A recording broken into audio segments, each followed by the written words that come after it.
order this regular meeting of the Piqua City Schools Board of Education. It is Thursday, November 17th. Mr. Hiddle, will you please call roll?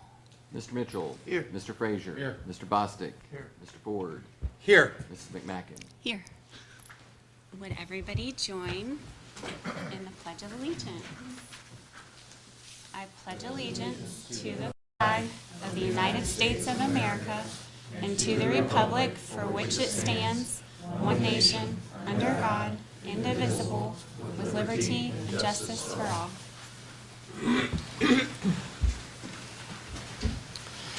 All right, after reviewing the meeting minutes from October, if there are no changes to be made, can I get a motion to approve those? So moved. Second. All in favor signify by saying aye. Aye. Opposed? Motion carries, and the October meeting minutes are approved. On to the agenda, if there are no changes. We had an addendum to the agenda. It's on the personnel agenda. It's items 10, 11, 12 on the personnel agenda. And you have hard copies of those too, and they're electronically added to the agenda now. So Okay. Is that all? that's all. Okay. Can I get a motion to approve tonight's agenda with the addendum? So moved. Second. All in favor signify by saying aye. Aye. Opposed? Motion carries, and tonight's agenda is approved. Are there any updates from you, Mr. Bostic, on the Career Center? We will be meeting Monday, so no new, Nothing yet, huh? nothing yet. Okay. Is this That's for later? Mhm. Okay. So nothing from the hearing of the public on agenda items. So we'll move on to Mr. Hiddle and the treasurer's agenda. Good evening. Were there any questions about the monthly fiscal reports you received? Is this something different that wasn't emailed? Yeah, this is the 5-year forecast that we're going to be doing. Well, I just didn't know if it was in the original email Mm-mm. or on the agenda. It's the next item. Okay. Oh, I already have it up. So the next thing we'll talk about is the 5-year forecast, and we'll start out by looking at our revenues. The one thing that I like to point out is how much of the percentage that we have state sources versus local sources. So state sources 51.1%, local sources 48.9%. Over the 10 years that I've been here, this has been as much as 53% local to 47% local. So it changes. It ebb and flows with depending on how the state is going, and right now we're closer to the middle than in previous years. When we did the project, it was 53% the state and 47% local, just to give you a history of what that looks like. Most of our money comes from the state foundation, and then real estate, and then income tax. So those are the three biggest chunks of that. When you think about where we're at currently, the fact that we're diverse between the income tax and the property tax actually protects the district in inflationary times. As we see the inflation going up, but wage growth is occurring, that's helping to dampen the impacts of inflation so that we can still try to keep the budget maintained. So by doing that, we're in good shape. Otherwise, property taxes takes a long time to get caught up with inflation because of the way that the property tax system works and how valuations work every 6 years, and so it can take a while for that to happen. So the district is good. It's sort of like, having a diversified portfolio. We're not just counting on property tax only as a local source of funding. I put this slide in here basically to let you know that there's a very small increase is all we're projecting in revenue. That's subject to change. We don't know what the next budget's going to look like. The governor was reelected. We're going to go into that whole process of what does the next cycle of funding look like for schools, public and private. Are they going to continue implementing House Bill 110? Are they going to do the backpack bill? There's all these other options that people are throwing around. So what does school funding look like? We'll know by June of this year, like coming year. So we'll keep an eye on it. That's something that's going to be as it is every other year, something we have to focus on. So all of our growth right now is in the property tax or the income tax area. If you look at the income tax line item from 2020 to now, you can see that increase. It's almost $600,000 difference that we're projecting from last year to this year, just in the income tax revenue line item. So that's the area where we're seeing most growth. And then all other revenue streams, we've built in minor increases in revenue, but fairly consistent and steady as they have been in the past. Then we'll get to the expenditure side of this, and like you would expect to see with a school district, you're going to have most of your money tied up in wages and benefits. And then again, a big slice of this pie is actually spent on services. That's really the Miami County ESC, the Montgomery County ESC. They're providing educational services to special needs students that we contract out a lot of times for those. So that's another $4 million of the budget that really goes with salaries and benefits of humans that are working in the school district. And then you'll just see that materials are less than 3%, capital improvement and other stuff is less than 1%. This is the numerical chart of that so that you get a picture of like where the wages go from 19.1 million to where we're only at 19.42 million right now. And then we're projecting some increases in payroll as we move forward. You'll see that purchase services, this is a change in the way the formula works. The state was giving us a lot of money, but then taking it away. And so now they've stopped like doing the shell game to that extent. And so you'll see like this line item has actually decreased because they're not giving it to us and then making us charge it back. They're just sending it directly to private charter schools and things like that. So that's why you see that decrease in the number and then a normal increase coming back up in expenses. Our supplies sort of bounce around every which way depending on what the year is, what needs to be replaced. You'll normally see, again, as I've discussed in previous conversations, where supplies usually are higher at the beginning of the year, and then you see them trail off towards the end of the year. So all that seems to be right on target at the moment.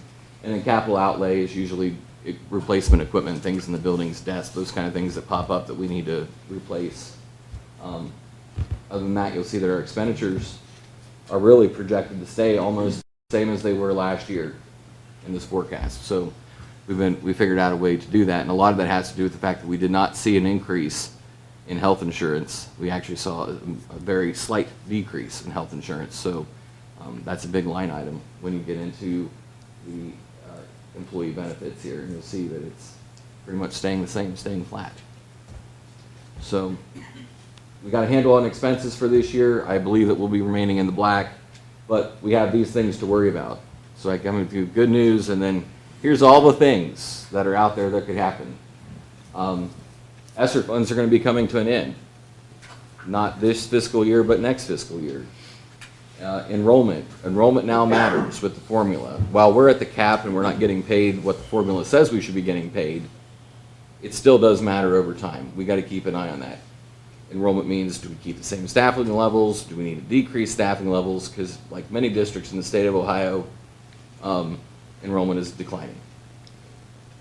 House Bill 110, again, I talked about that a little bit, is what formula are we going to use? Are we going to stick with this? Are we going to fully fund this? Those are the things that we still need to figure out. We have the inflation and the job market pressures that are happening. So everyone that, you know how it is where you're working at, like you can't find people who are coming to work. Those people who do come to work, you're paying them more money, and we're under those same pressures to where we have to keep our wages competitive, and we still have to figure out ways to attract people to come and work. And then, again, state legislation, there's constantly ideas being thrown out there about how to impact public education, and so we're constantly trying to pay attention to what happens there. And then we get into two big things that I think are important that can cost our district a lot of money, is safety initiatives and mental health needs.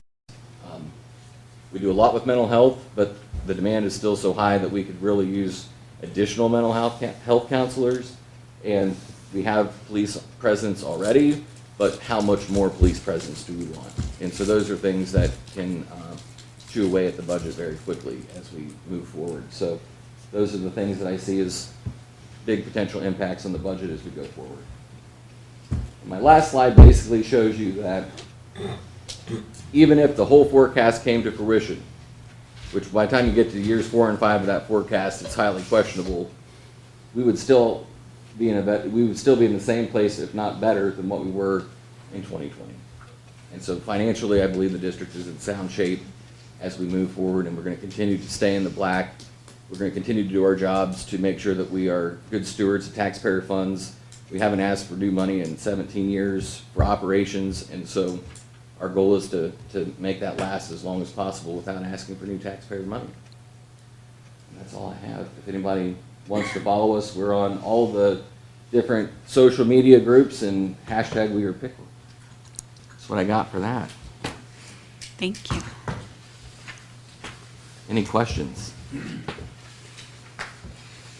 Why is enrollment down? Just kids are dropping out, or online Aren't school? having as many children. Oh, so there's It's just not- fewer The children. state of Ohio, I mean, people are moving to Florida, Texas, all the other states, and the state of Ohio's population is not increasing. It's pretty much steady to decreasing. The population's aging. They're not at childbearing age. This, in totality, enrollment in the state of Ohio is down. Births are down. Nothing we're doing, just, Yeah. we can root for 300 classes of 300, but if there aren't 300 children, then Yeah. It's not going to happen. All right.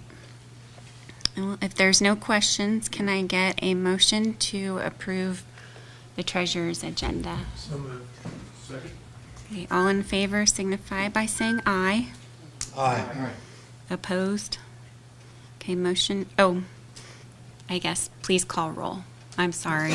Is it too late? Because we just did it you're that fine. way. We missed market. You're good. Okay.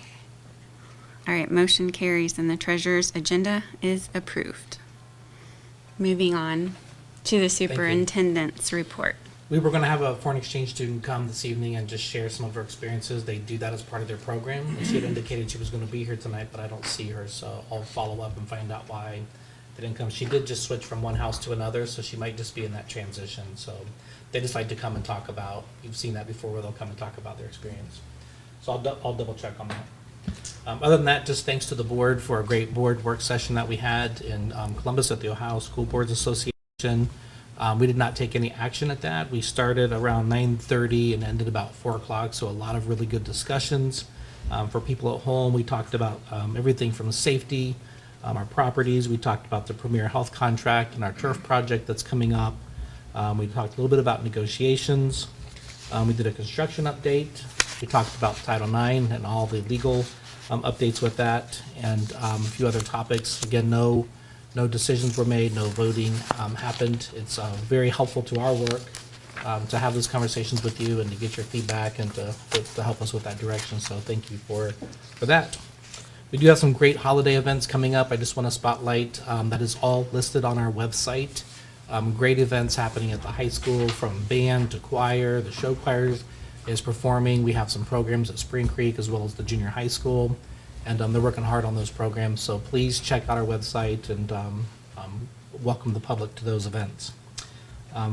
Also in December will be our spelling bees. Mrs. Anderson leads that up, and that culminates to a citywide spelling bee in January. So some fun times coming up here in the month of December for our students. So other than that, we just hope our families have a great Thanksgiving. All right, thank you. We can move right on along to your agenda. Okay. I'd like to make the recommendation that the board approve the attached list of donations. We had some donations to our football program for Bonnie and Doug Murray, the family of John Apple, and as well as Edison State Community College for the scoreboard sponsorship that they are providing for us for the new scoreboard that's in our basketball gym. It's quite impressive if you haven't seen it, so we're excited about that.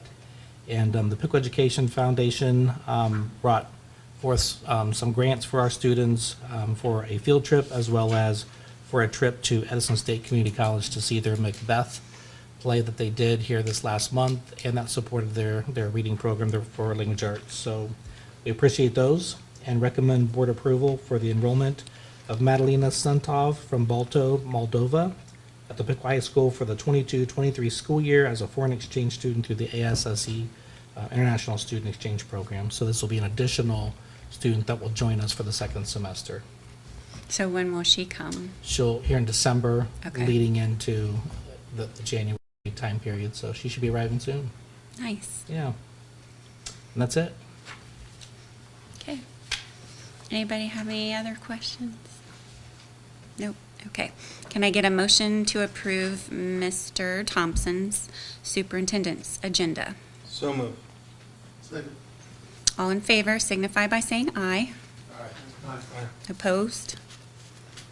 The superintendent's agenda is approved. So, Mr. Lyons, please proceed with the personnel agenda. Thank you. I just want to highlight item number 2, the retirement resignation of Sally Ellis, and as a thank you for her time and energy and passion for our kids. Most recently at Piqua Junior High as an intervention specialist, and she's been training and working with the new intervention specialist in that building as well. So December 5th will be her last day, and of course we'll celebrate her retirement later. And then additionally, you will want to separate out item number 6 during your vote. Want to vote on the entire agenda, and then item number 6 for an abstention for that item. So unless there are other questions on the, plus we had the addendum down at the bottom. Those 3 items, again, they were substitutes, they were volunteers and supplementals. So, number 6 has to be approved separately. It's either that or you can vote the entire agenda, and Mr. Mitchell would have to abstain on the entire agenda. Either way. You can do it either way. Why? Because she's related to him? Yes. Oh, I didn't realize that. Oh, okay. She doesn't share your name. Okay. Well, then we'll just do it separate. Okay. Great. Any questions on the agenda? Right, so what I have here is the approval of the personnel agenda as presented, except for item number 6. That's the first one. Okay. So we need to call roll. We need a motion. Can I get So a moved. motion in a Second. second? Okay, please call roll. Mr. Mitchell. Aye. Mr. Bostic. Aye. Mr. Frazier. Aye. Mr. Ford. Aye. Mrs. McMacken. Aye.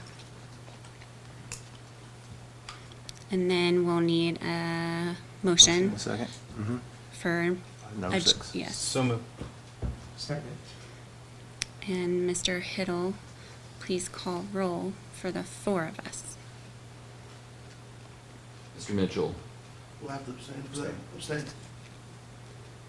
Mr. Frazier. Aye. Mr. Bostic. Aye. Mr. Ford. Aye. Mrs. McMacken. Aye.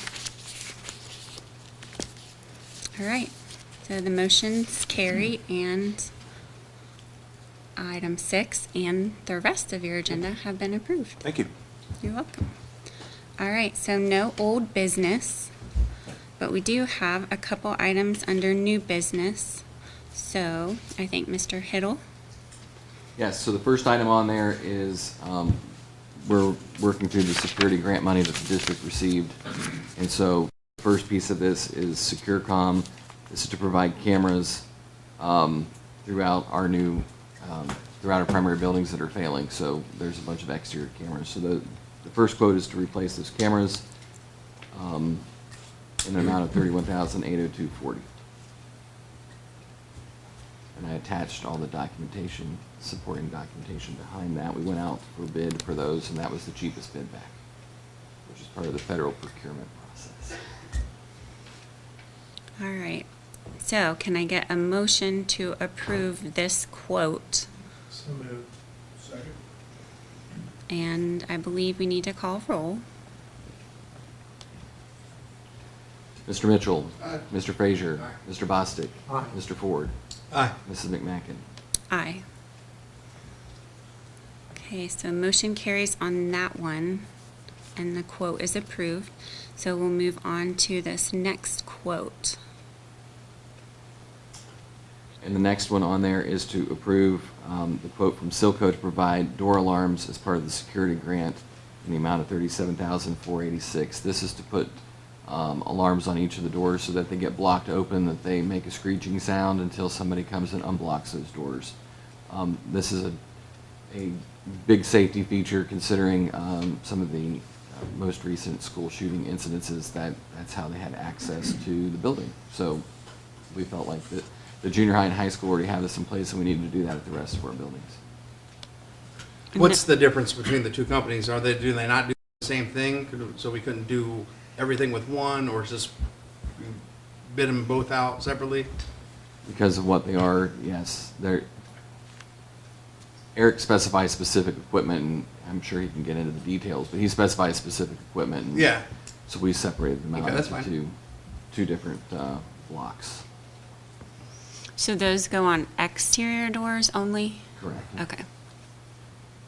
Like every single, even like the back loading dock doors and for the, Any Any exterior- physical door, not a loading dock door that you would have up per se, like at the high school. That would not be something. 'Cause Right. usually, if that door is open, there's somebody there unloading or loading, and then it goes back down.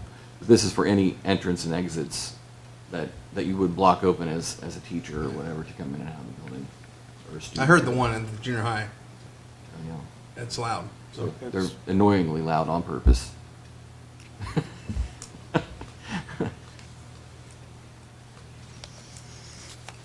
Any questions? No questions? All right, can I get a motion to approve the Silco quote? So moved. second. All right, Mr. Hiddle, please call roll. Mr. Bostic. Aye. Mr. Ford. Aye. Mr. Frazier. Aye. Mr. Mitchell. Aye. Mrs. McMacken. Aye. All right, motion carries, and the second quote has been approved. So moving on to the hearing of the public on non-agenda items. It looks like we have. Just you, Jim. We have one, and just state your name. My name is Jim Roth. I'm a resident of the city here, and went to school here. My kids went to school here. My grandkids are going to school here, along with everybody else's kids. And I gotta say grandkids, you say kids, okay? So, except for Mr. Frazier. So, but I come tonight to really, I want to say thank you to the school system, because over the last, I don't know the exact number, but over the last number, maybe 15 years, 14 years, I've had two nephews that have passed away during high school. Not in class, but outside of class. And the school system has been absolutely overwhelmingly great. You know, the last one, who passed away in 17, Paula Smeezing was a tremendous support. Had fundraisers that she put together, and her son, the oldest son, would come down to the hospital and with other students, and I think that's what's great, because you know they have good parents, they have good teachers, they have good structure. They came down, and they actually went to Brandon down in the Children's Hospital, and they watched movies and brought popcorn with them, and he just dearly loved that. So I can't say enough of thank yous. So you guys all do a good job. So keep it up, and I'm going to keep it short, keep it under 4 minutes, so I can go. But I had promised Mrs. McMacken for months that I was going to come, and I just never have made it. And so just tonight, I want to say thank you to not only everybody at the top, but all of you folks and the teachers. Okay, thank you very much. The last thing I want to do is, I don't know why I still have this. Okay, Mr. Frazier knows what it is. He remembers these things. This is from, and I'm going to give it to the superintendent, and ask him that he can decide whatever he wants to do with it, whatever he wants. This is back in the day, well, I only graduated about 4 years ago. Okay, I was a late bloomer. But back in the 70s, we had a flag in cross country. That was my sport, okay? My sport. And every senior got his name on there from 1970 through 74, okay? Talks about NBL championships. We won 2 out of the final 3, finished second in the last NVL, well, now not the new, but the old NVL. So we always carried that with us when we went to cross-country meets, invitationals. And we had one team that actually went to the state and ran in the state meet as a team. We had a number of individuals who actually went to the state during this period of time. And we've always dreamed of having it again. And they're good, they're great kids, let me tell you. But this was a very exceptional time and period. You know, we had a lot of runners that, in fact, as I quit here, and I'll hand this over to you, the top 5 runners in cross-country score. Okay, there's 7 on varsity, 7 on JV, things of that nature. I actually made varsity my senior year finally, but as I was 6th or 7th runner all the time, I made 5th one time, and my best time was 10:45 for 2 miles. We only ran 2 miles. It was 10:45, and I couldn't hardly make varsity at that running. And we had 2 guys who regularly broke 10 minutes in it. So it's a very exceptional time period, and believe it or not, I'm glad to say that everybody on this list is still here today. Aw. Don't live here necessarily. One of them actually a golf pro in Florida, of all things. But we're all still here. We're all still good. So again, thank you all so very much for what you do for our community and school system. Well, what's nice about that era that you were running, Jim, the varsity team won a lot of invitationals, We won. and the We- JV team could have won as We won a well. lot of. We went through one season that we never lost a meet. Invitational and one sectionals twice. Back then it was sectionals, then districts, and then state. Not unlike it is a little bit different today. Same principle, but we actually went through and finished in the top in the sectionals and finished in the top in the districts so we could go to the state. Now in the state, yeah, we finished 18th, and only 20 teams make it. So out of all that 20 teams, we did at least represent the school and went there and had a good time. Yes. So, but I'll give that to you. You can do whatever you want with it. You're welcome. Thank you very much. Thank you for your encouragement. Who did what? Calvin, He's on. He's in there. is he okay? Yeah. I figured that was Yep. around his time Yep. when he was running. Yep. Allison Company. And a number of those actually went on to college and ran in college as well. They didn't have that at Edison when I went. So. Very nice. That's pretty Thank awesome. you. You're welcome. Yeah. Thanks for taking time to come Oh. and show your support. We appreciate that. All right, so our next regular meeting is going to be in December on the 15th here at 6 p.m. And can I get a motion now to move into executive session? So moved. Second. Okay, all in favor signify by saying aye. Aye. Opposed? Okay, motion carries.